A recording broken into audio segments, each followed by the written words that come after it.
Today, we're looking at how to take advantage of Easters as a novice debater so that you might improve your skills. Let's start with the general approach you should take. The most important thing you can do is have an approach that is intentional, targeted, and achievable. That means that you should be consciously focusing on developing a handful of skills throughout the tournament that you know that you will be able to make some progress in. It's important to be intentional in your approach to improvement.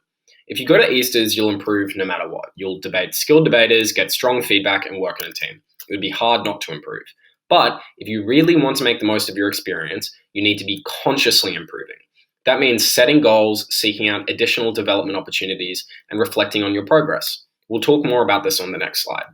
Moreover, it's important to be targeted and narrow your focus down to a few key areas because you won't be able to develop everything at once. These skills may be something like structure, it could be timing, case construction, rebuttal, characterization, impacting, really any part of debating. Additionally, keep in mind that you won't be able to become an expert in everything in one tournament's run. So focusing your energy on a few key areas ensures that you're able to make significant progress where it matters. Let's now turn to some specific ways you can go above and beyond in finding ways to improve before and during the tournament.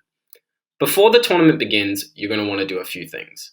First and foremost, you're going to want to develop your goals.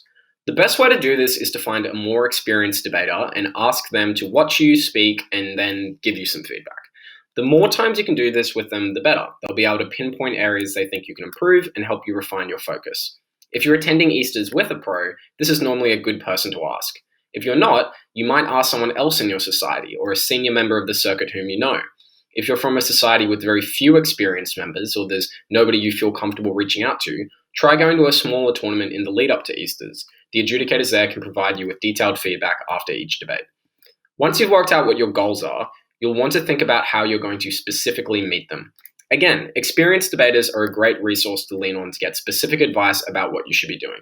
Additionally, you can also use the internet. There are plenty of great training videos you can find on YouTube that can guide you in the right direction. Now, let's talk about the tournament itself. During the tournament, you're going to want to do a three-part process. You're going to want to get feedback, reflect on that feedback, and then implement that feedback. Let's look at each in a little more detail. When you're getting feedback, make sure you enter into it with your pride at the door. Even if you think you did a great job at something and the adjudicator doesn't, you should still listen to them, even if they are objectively wrong. Other judges might think a lot like them, and at the end of the day, this game is all about convincing the judge. Additionally, don't just seek feedback from the judges. Ask your pro if you have one or a strong debater you come up against.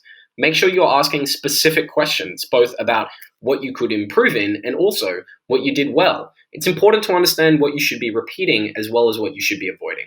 Sometimes listening to strong debaters rebut your arguments can also be a strong source of feedback.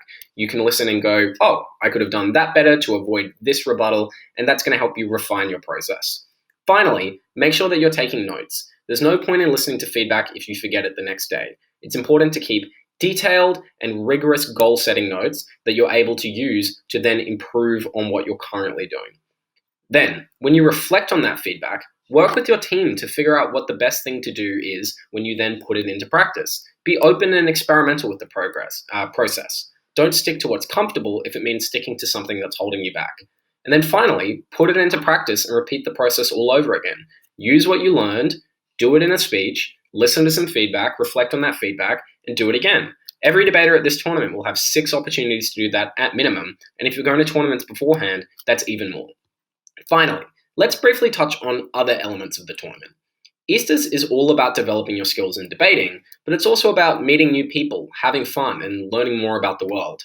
Getting better at debating can be really rewarding, but Easters is really about the people there. Make sure you go to the socials, chat to other teams after the debate, and take the time to learn things you didn't know before. I really hope that you make the best of your Easters experience.